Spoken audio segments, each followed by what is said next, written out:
بھائی ان کا ان کے ساتھ تھوڑی زیادتی کر رہا تھا. تو ایک دن انہوں نے سوچا کہ میں ذرا بھائی کو ڈراؤں, تو ڈرانے کے لیے انہوں نے کہا, فون کیا بھائی کو, اور بھائی کو کہتے ہیں کہ میں اب بھائی کو ڈرانے کے لیے اپنی طرف سے پولیس تھانے کا SHO بن کر اس کو فون کر کے کہتے ہیں کہ بڑے مہذب انداز میں کہ برادر خرد آپ کا بات کر جو ہے آپ نے اس کو بڑا وہ کیا ہوا ہے, پریشان رکھا ہوا ہے, اور آپ ذرا تھانے میں تشریف لائیے, آپ ذرا اپنا حساب کتاب کیجئے.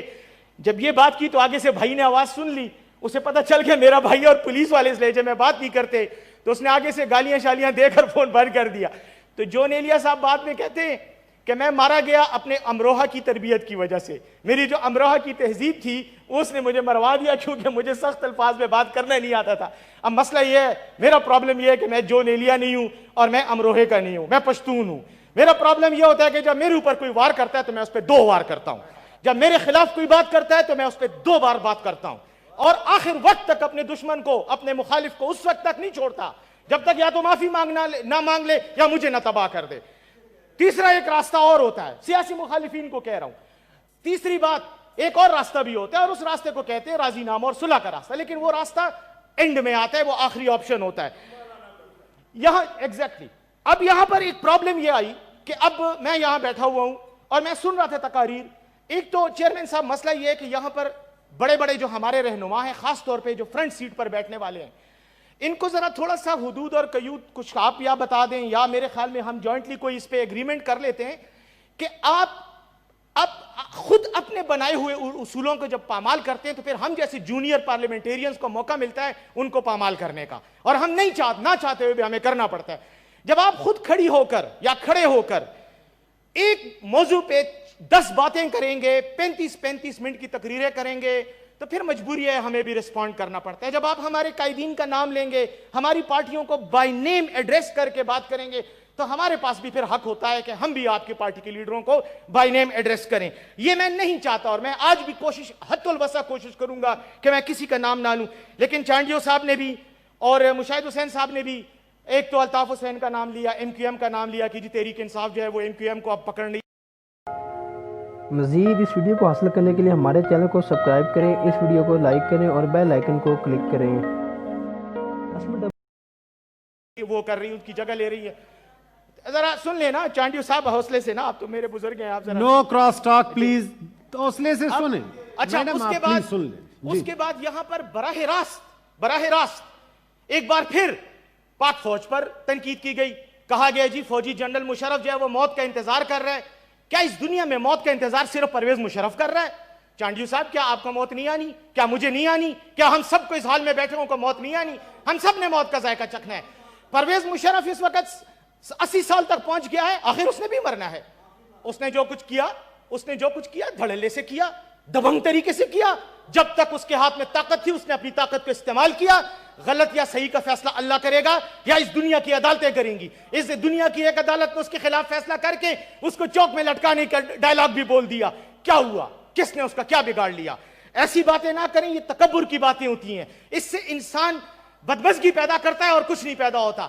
پرویز مشرف اسی طرح باعزت دبئی میں پڑا ہوا ہے, اپنے گھر میں ہے, اپنی ماں کے پاس ہے. پرسوں اس نے اپنی سالگرہ منائی ہے, کوئی فرق اس کی زندگی میں نہیں آیا. ہاں اس نے اس ملک کو بدلنے کی اپنی طور پر کوشش کی, کچھ کام ٹھیک کیے, کچھ غلط کیے, ایسی کوئی بات نہیں ہوتی. انسان ہے, اچھے کام بھی کرتا ہے, غلطیاں بھی ہوتی ہیں, لیکن ایسی بات کرنا کہ وہ موت کا انتظار کر رہے, یہ اللہ تعالیٰ کو ناراضگی کے باعث بنتے ہیں. ایسے ڈائلاگ نہیں بولنے چاہیے. افواج پاکستان کے بارے میں بات کی آپ نے کہا فلاں جنرل نے خواب دیکھا, فلاں جنرل نے خواب دیکھا. پھر آپ نے کہا کہ انسان دعا مانگتا ہے اور پھر اس وقت دعا کی قبولیت کا ٹائم ہوتا ہے. اگر اس ملک پر آج یہ لمحہ, اگر قبولیت کا وقت ہے تو میں آج اللہ سے یہ دعا مانگتا ہوں کہ وہ میری جان اس ملک پر ایک بار نہیں 1000 بار قربان کر دے, میری نسلوں کو قربان کر دے. یہ میرا ملک ہے, اس سے مجھے اتنی محبت ہے جتنے پاکستان کی فوج کے ہر اس سپاہی کو, ہر اس افسر کو ہے جو آج بارڈروں پہ شہید ہو رہے ہیں, جو سینوں پر گولیاں کھا رہے ہیں, جن کی عورتیں بیوہ ہو رہی ہیں, جن کو پوچھنے والا کوئی نہیں ہے, جو بموں اور گولیوں کے آگے رکتے ہیں, سینے اپنے آفر کرتے ہیں, خون کے تمغے ان کے سینوں پہ لگتے ہیں. ان کے پاس بلٹ پروف گاڑیاں نہیں ہوتی, ان کے پاس بم پروف گاڑیاں نہیں ہوتی. آج بڑے فخر سے یہاں کہا گیا, بار کہا گیا, قوم کی بیٹی بم پروف گاڑی. میں چیئرمین صاحب شرم سے پانی پانی ہو جاتا ہوں جب میں اس ہال میں جمہوریت کی بات کرتا ہوں, جب میں اس ہال میں جمہوریت کے نعرے سنتا ہوں, لیکن پھر دیکھتا ہوں کہ جمہوریت کی تعریف کیا ہے, فلاں کی بیٹی, فلاں کا بیٹا, فلاں کا پوتا, فلاں کا نواسا, یہ میری جمہوریت ہے.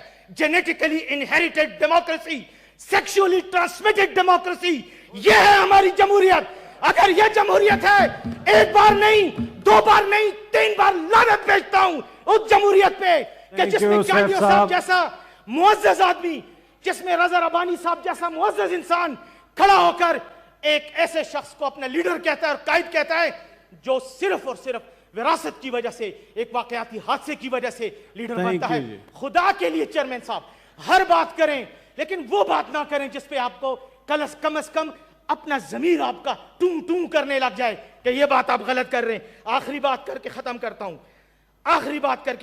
ہوں, اور وہ یہ, چیئرمین صاحب, جمہوریت کی خدمت ہم موروثی جمہوریت کو ڈیفینڈ کر کے نہیں کر رہے. ہم نے جمہوریت کو تباہ کیا ہے. جمہوریت کا قاتل اور کوئی نہیں ہے. میں اور اس ایوان میں میرے آج بیٹھے ہوئے لوگ اور ان سے پہلے گزرے ہوئے جنہوں نے جمہوریت کے اصولوں کو پامال کیا, جنہوں نے خاندانی وراثت کو تقویت دی, جنہوں نے ان لوگوں کو لیڈر کہا جو بم پروف گاڑیوں میں پھرتے ہیں. میری بات سنیں چیئرمین صاحب, میں ایک بات کہنا چاہتا ہوں, میرا ایک ہی لیڈر ہے, اس کو میں اپنا لیڈر کہتا ہوں چاہے دنیا کو پسند ہو یہ بات یا نہ. محمد رسول اللہ اس کا نام ہے, اس کو میں اپنا لیڈر کہتا ہوں. وہ اور اس کے نیچے جو ماننے والے تھے, عمر کی بات کرتا ہوں میں, عثمان کی بات کرتا ہوں میں, علی کی بات کرتا ہوں رضی اللہ تعالیٰ عنہم اجمعین. میری بات سنیں چیئرمین صاحب, کس بم پروف گاڑی میں وہ پھرتے تھے, کون سی بلٹ پروف جیکٹ وہ پہنتے تھے, لیکن روم اور پرشیا کی سلطنتوں کی اینٹیں بچا دی تھی انہوں نے. ہرکل روم اس وقت کا سب سے طاقتور ترین بادشاہ تھا. خسرو پرویز اس وقت کا سب سے طاقتور ترین بادشاہ تھا. ان کی اینٹیں بچا دی, لیکن کبھی بھی اپنی جسم پر ایون تیر کو روکنے والے لباس نہیں پہنا. آئیں جب بات کرتے ہیں اصولوں کی, شہادتوں کی, تو پھر حسین بنے جو اپنی بیوی اور بچوں کو لے کر میدان کربلا میں چلا گیا تھا, جس کے بچے اس کے سامنے قتل کیے گئے. جب آپ نے قربانیوں کی باتیں کرنی ہے تو نہ بم پروف گاڑیوں کی باتیں کریں.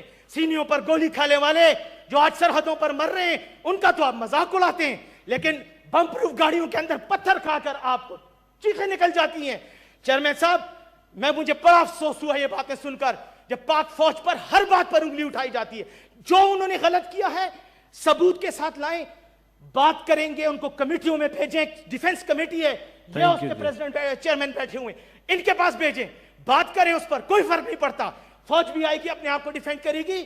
اگر ڈیفینڈ نہیں کر سکتی بالکل ان کو احتساب کریں, یہ میڈیا ان کو اٹھائے, کوئی ایشو نہیں ہے, لیکن وہ الزام لگائیں جس کے پیچھے آپ کے پاس ثبوت بھی ہو.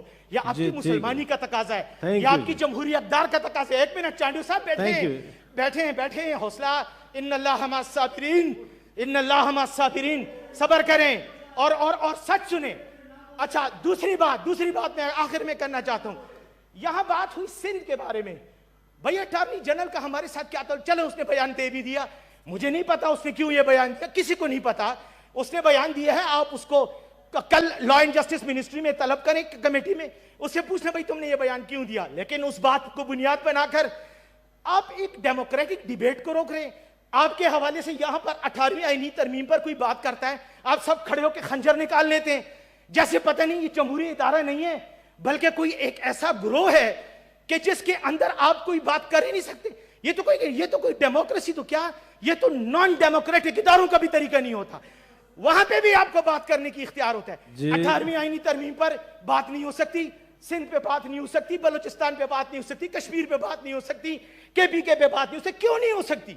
بات کرنے میں کیا ہے؟ کس نے پاکستان سے غداری کی بات کی ہے؟ ہم سب یہاں پاکستان کے آئین پر حلف اٹھا کے ہیں. آپ نے خود جنوبی پنجاب کو صوبہ بنانے کی بات کی تھی, آپ کے دور میں ہوئی تھی. آج آپ کے سینٹ کے ایجنڈے پہ وہ چیز موجود ہے, لیکن جب سندھ کی بات آتی ہے وہاں الطاف حسین غدار, وہاں MQM غدار. خدا کا واسطہ ہے یار, کوئی سیاست کی ہر جگہ سیاست نہیں کی جاتی, ہر جگہ گروہی مفادات کا تحفظ نہیں کیا جاتا, ہر جگہ اپنے موروثی لیڈروں کو ڈیفینڈ کرنے کی بات نہیں ہوتی. کہیں پہ اس قوم کی, اس ملک کی, اس عوام کی بھی بات کریں تاکہ اللہ کے آگے کلیئر ہو, کیونکہ چانڈیو صاحب موت کا انتظار. مزید اس ویڈیو کو حاصل کرنے کے لیے ہمارے چینل کو سبسکرائب کریں, اس ویڈیو کو لائک کریں اور بیل آئیکن کو کلک کریں.